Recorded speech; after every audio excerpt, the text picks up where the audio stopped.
ഇന്ന് വലിയ ആർഭാടങ്ങളൊന്നും വേണ്ട, ജസ്റ്റ് സിമ്പിൾ ആയിട്ട് ഒരു ബ്രേക്ക്ഫാസ്റ്റ് ആയാലോ എന്നവാ. ആദ്യം തന്നെ ഒരു ബൗൾ എടുത്ത് അതിലേക്ക് ഹോൾ ചിയ സീഡ്സും പിന്നെ കുറച്ച് മിൽക്കും കൂടി ആഡ് ചെയ്ത് നമുക്കതൊന്ന് 30 മിനിറ്റ്സ് സോക്ക് ചെയ്യാനായിട്ട് വെക്കാം. അതിലേക്ക് ഓറഞ്ച് എക്സ്റ്റും കൂടി ചേർത്ത് നമുക്കതൊന്ന് മാറ്റി വെക്കാം. നെക്സ്റ്റ് ഇതിലേക്ക് വേണ്ട ഓട്സും നട്ട്സും ഒന്ന് ഒലിവ് ഓയിലിൽ നമുക്ക് റോസ്റ്റ് ചെയ്തെടുക്കാം. ഇവിടെ ഞാൻ ആഡ് ചെയ്യുന്നത് റേസിൻസും പീനട്സും ആണ്. നിങ്ങളുടെ കയ്യിൽ ഏതാണോ ഉള്ളത് അത് നിങ്ങൾക്ക് ചേർത്ത് കൊടുക്കാം. ഇതൊന്ന് നൈസ് ഗോൾഡൻ കളർ ആയി കഴിഞ്ഞ് കഴിഞ്ഞാൽ ഫ്ലെയിം ഓഫ് ചെയ്തൊന്ന് മാറ്റി വെക്കാം. അടുത്തത് ഒരു പഴം എടുക്കുന്നുണ്ട്.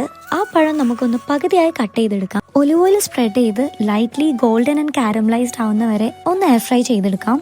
നിങ്ങൾക്ക് വേണമെങ്കിൽ ഗീ ഒന്ന് സ്പ്രെഡ് ചെയ്ത് കൊടുത്ത് പാനിൽ എണ്ണ ഒന്ന് റോസ്റ്റ് ചെയ്തെടുക്കാം. അതൊന്ന് കുക്കായി വരുമ്പോഴേക്കും നമുക്ക് അടുത്ത ഫ്രൂട്ട്സ് ഒക്കെ ഒന്ന് കട്ട് ചെയ്ത് വെക്കാം. ഞാനൊന്ന് ഭംഗിക്ക് വേണ്ടിയിട്ട് റൗണ്ട് ഷേപ്പിലാണ് കട്ട് ചെയ്തെടുക്കുന്നത്. നിങ്ങൾക്ക് ഇഷ്ടമുള്ള പോലെ കട്ട് ചെയ്തെടുക്കാം. ഞാനിവിടെ ഗ്രേപ്സ് കൂടി ഹാഫ് ആക്കി ഒന്ന് കട്ട് ചെയ്ത് കൊടുക്കുന്നുണ്ട്. ഫൈനലി നമുക്ക് ആപ്പിൾ കൂടി ഒന്ന് സ്ലൈസ് ചെയ്ത് കൊടുക്കാം. ഈ ഒരു ബ്രേക്ക്ഫാസ്റ്റ് ബൗളിലേക്ക് ഈ ഒരു ഫ്രൂട്ട്സ് തന്നെ വേണമെന്നൊന്നുമില്ല, നിങ്ങളുടെ കയ്യിൽ ഏതാണോ ഉള്ളത് അത് നിങ്ങൾക്ക് എടുക്കാം. ഇനി നമുക്കൊന്ന് ബൗൾ ഒന്ന് സെറ്റ് ചെയ്തെടുക്കാം.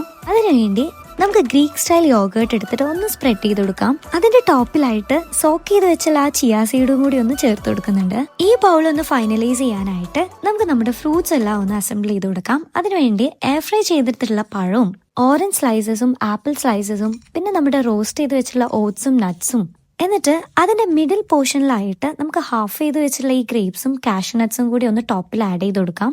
ക്രീമി ആൻഡ് ക്രഞ്ചി ആയിട്ടുള്ള ഒരു സാറ്റിസ്ഫൈങ് ബ്രേക്ക്ഫാസ്റ്റ് ബൗൾ കൂടി ആയിരുന്നു കേട്ടോ ഇത്.